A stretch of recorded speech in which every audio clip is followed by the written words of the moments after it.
Well, first of all, thank you so much for streaming. It's like every week I'm like, thank you, thank you, thank you, thank you. Oh, It's that's sweet. so good. Oh, nice. So It's a good, so pleasure. good. And it's really lovely to be able to speak directly to you as well. Yeah, And it's a bliss for me because I really miss speaking English.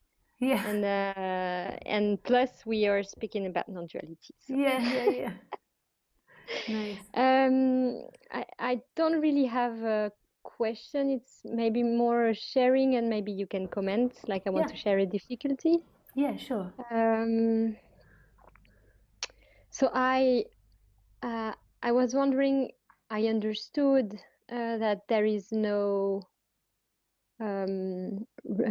cause and effect relation. Do you say that in English? Yeah, yeah. Um, about let's say like between, I mean, no relation between solving personal problems or emotional and like let's say body mind problem Mm. or personal structure problem and awakening or enlightenment. uh, Mm. so because I had this, I shared it with you last time we spoke. I had an experience of awakening, I don't know, or an opening, I don't know what it is. Anyway, at this time, this thing I was in contact with, I realized that I was not the I, like the personal I was not controlling anything, and that I couldn't do anything to wake up. Mm. And it felt so, I wanted just to laugh because it was like, it's just a big joke, like I don't control anything, it will do it, like it's. Mm. But that was that was 4 months ago, and now again the seeking energy is back. Mm. And I can feel that every time there is like something unpleasing happening, like after, like I had a really intense osteopathic treatment 3 days ago with a Mm. friend, and because we are very comfortable one with the other, she told me immediately, okay, there is something with this person, and this thing. And it went really personal, and it was really not comfortable for me. And I felt like I didn't want to deal with that. Mm. Um, and so I'm seeing the mind trying to control and saying, okay, this, I don't deal with it.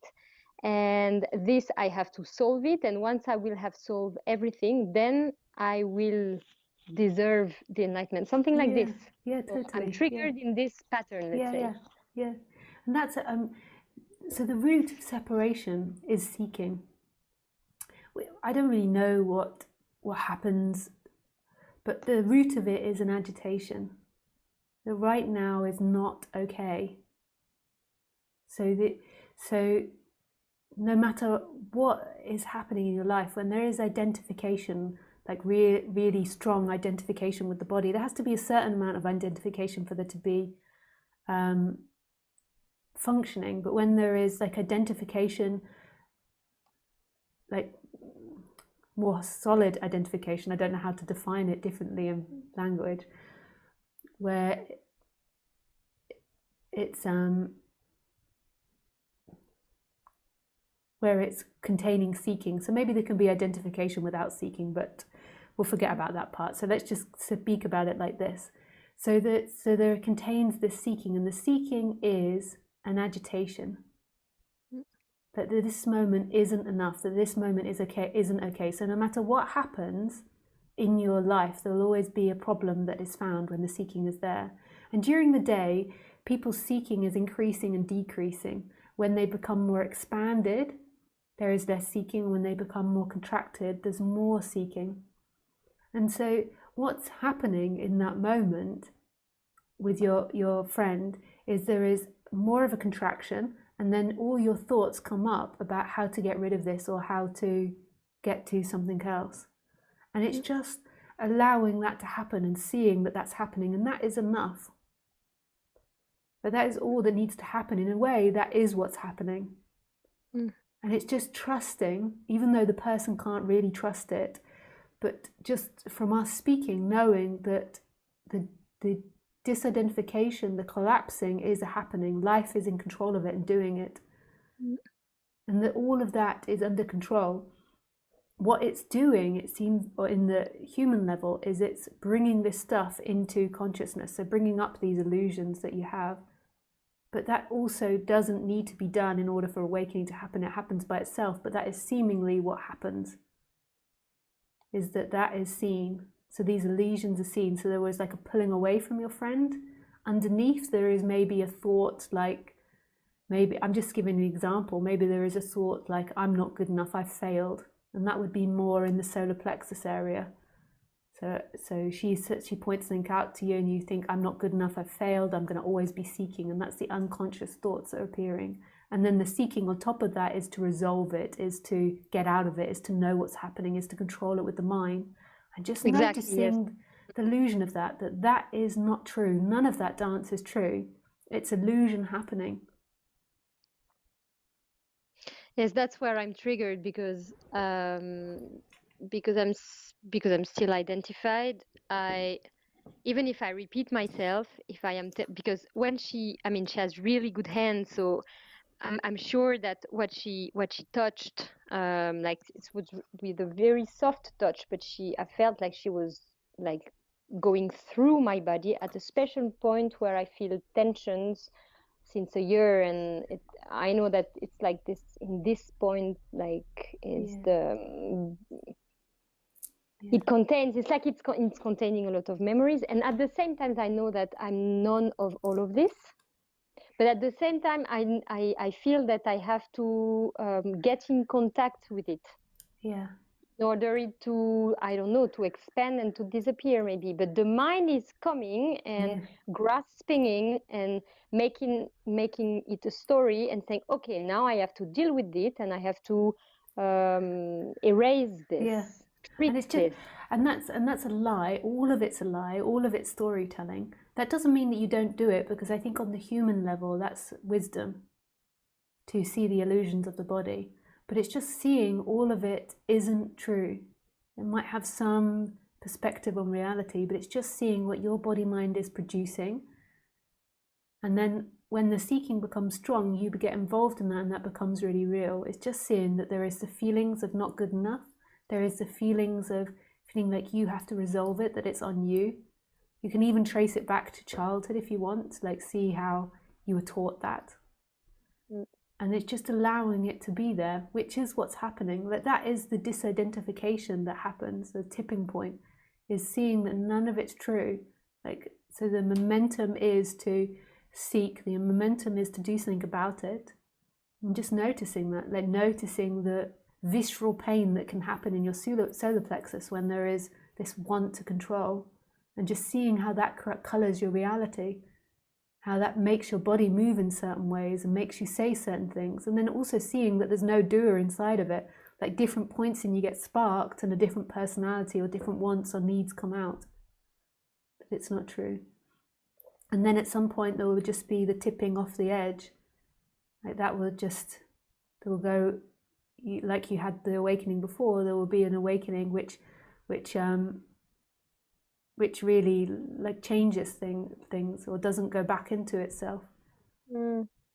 Yeah, because the experience that I had, it was not an explosion of the physical structure. I felt like a piece of fabric that has been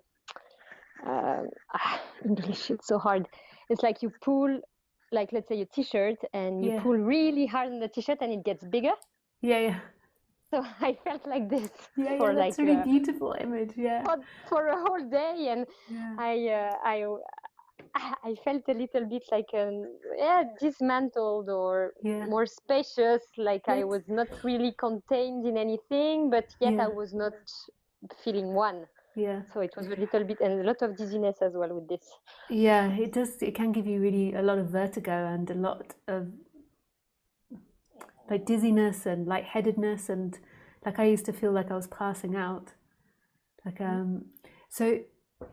And but now the t-shirt is back very small, I have to say. I thought it tends to do that because the person is afraid, and also there is it's like shaken up the system, so it's bringing up these deeper ideas. But the beauty in that experience is that it's becoming more and more clear. So the structure is breaking down. The happiness is not found in what I do or don't do. Happiness, the freedom that I'm looking for, is about expansion or contraction. When I'm contracted, I'm deeply suffering. When I'm more expanded, I'm more happy. So then you begin to unhook the ideas that I need my lover to be a certain way. I need the world to be a certain way in order for me to be happy. You can have those needs and wants on a human level, awakening or no awakening, and there's nothing wrong with that. I'm not saying that you don't have that, but it's this energy that says, if my husband isn't a certain way, then he creates suffering in me.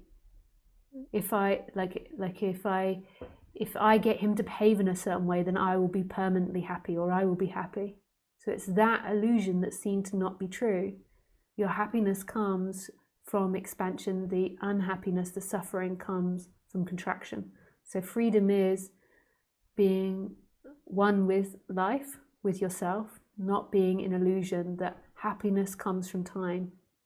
But that's not implying that you let people treat you like poop and then and that's, I'm not quite trying to say that. That's what it can sound like. What I'm trying to And this point is really to, tricky. yeah, it is complex.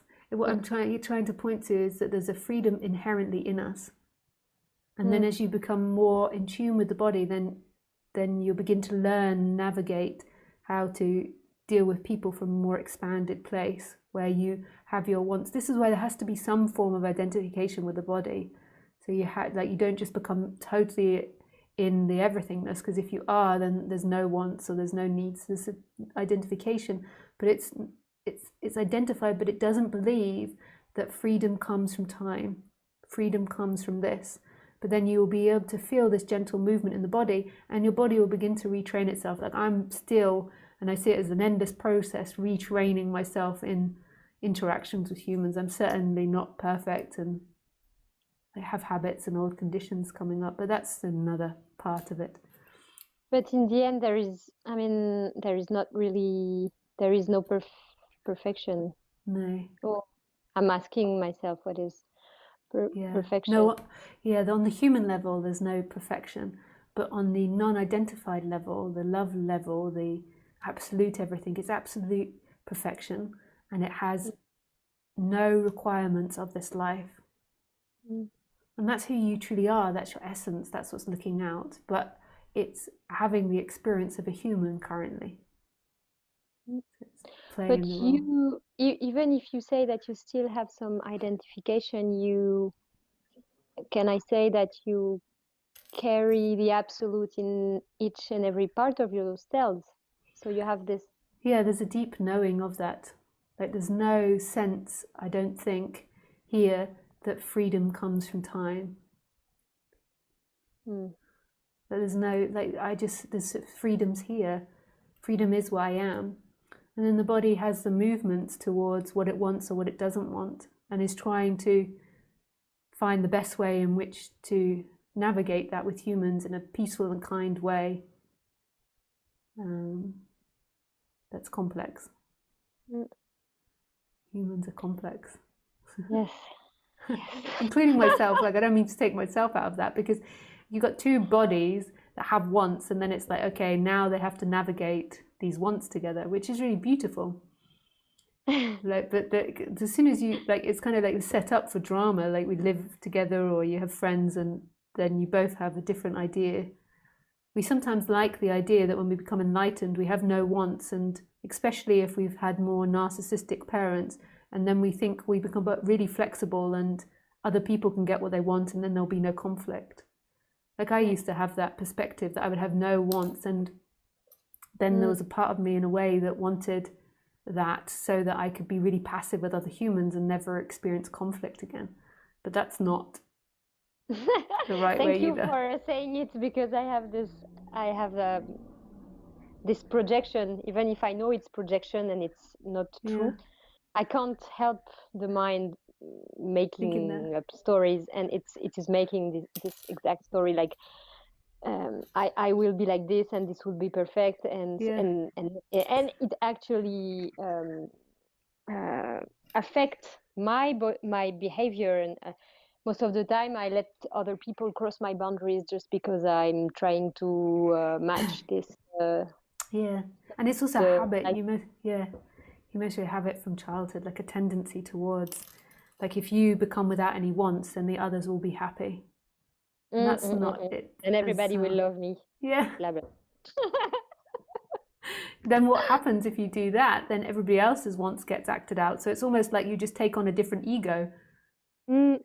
It's exactly this, and it's like a never-ending thing. Yeah. So it's not Okay. that either.